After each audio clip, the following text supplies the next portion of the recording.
राधा वल्लभ श्री हरिवंश। महाराज जी रामचरितमानस की एक चौपाई में लिखा है, कह मुनीस हिमवंत सुनु जहि विधि लिखा लिलार, देव दनुज नर नाग मुनि को न मेटत हार।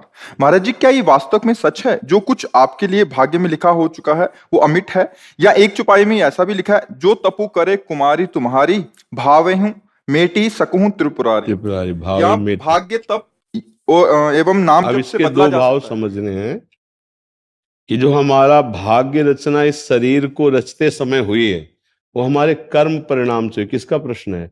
कर्म परिणाम से हुई है। हमारे पूर्ण के पुण्य और पाप दो कर्म से मिश्रित इस मानव देह की रचना होती है। पुण्य कर्म से ऊपर के लोगों के शरीरों की रचना होती, पाप कर्म से केवल नारकी यातना देह की रचना होती, पाप और पुण्य मिश्रित कर्म से मृत्यु लोक के जीवों की रचना होती है। तो ये जो मानव देह रचा, तो रचने के समय दो विभाग, एक पाप का विभाग और एक पुण्य का विभाग।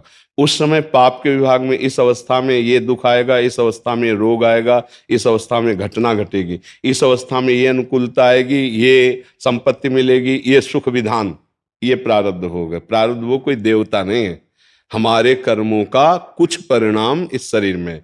अब जो तपस्या के द्वारा, जितेंद्रियता के द्वारा, भजन के द्वारा पूर्व के पापों का नाश करने में समर्थ है, वो इसी समय अपने भाग्य को नष्ट कर सकता है। तभी वो जीवन मुक्त होता है, तभी वो मोक्ष पदवी।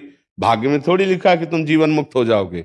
ये तो भजन और तप के द्वारा हमारा नया कर्म बना ऐसा जिससे पूर्व कर्म को बाधित करके और मोक्ष पदवी को प्राप्त हो गया। तो ये तो परम सत्य है, पर उस कोटि का तप हो। अब जैसे 1 किलो आपका पाप है और 5 ग्राम आपका भजन है, तो क्या करेगा? जब 1.25 किलो भजन हो तब 1 किलो को बाधित करके वो आगे 25-250 ग्राम बढ़ गया। तो इस कोटि का जो तुम्हारी ये सुकुमारी तप करे, तो तप के द्वारा भावी को भी भगवान शंकर मेट सकते हैं और इसके पति के रूप में हो सकते हैं, ऐसा विधान बताया। तो तपस्या का तात्पर्य होता है इंद्रियों को विषयों से विमुख करके निरंतर इष्टाकार वृत्ति करना, इसे तप कहते हैं। जो काम क्रोधादि वेगों का आक्रमण होता है उसको, उस ताप को सहना और निरंतर इष्टाकार वृत्ति रखना, इष्ट में वृत्ति रखना बहुत कठिन है। इष्टाकार वृत्ति करना अगर ऐसा है तो प्रारब्ध का नाश भी हो जाएगा।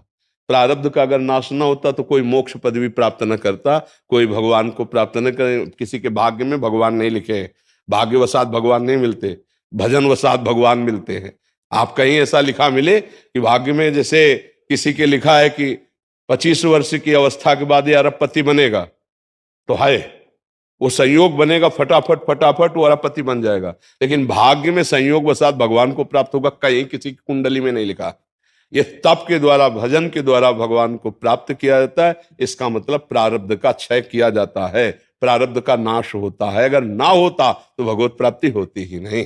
तो भगवान शंकर की प्राप्ति का मतलब भगवान की ही तो प्राप्ति है कि अगर तुम्हारी सुकुमारी तपस्या करे तो भगवान शंकर प्रारब्ध मेट सकते हैं और वो इनको प्राप्त हो सकते हैं। तो भगवत प्राप्ति भजन के द्वारा होती है, तप के द्वारा होती है। तो समस्त प्रारब्ध छिन्न भिन्न हो जाता है, क्रियमाण निष्फल हो जाता है, संचित भस्म हो जाता है, तो उसे भगवत प्राप्ति होती है। भजन में इतनी सामर्थ्य है, और भजन के बिना अवश्य में भोक्तव्यम कृतम कर्म शुभाशुभम। आप जो कर्म कर रहे हैं शुभ अशुभ उनको भोगना ही पड़ेगा। तो दोनों बातें सत्य हैं, दोनों अपनी अपनी जगह सिद्धांत है।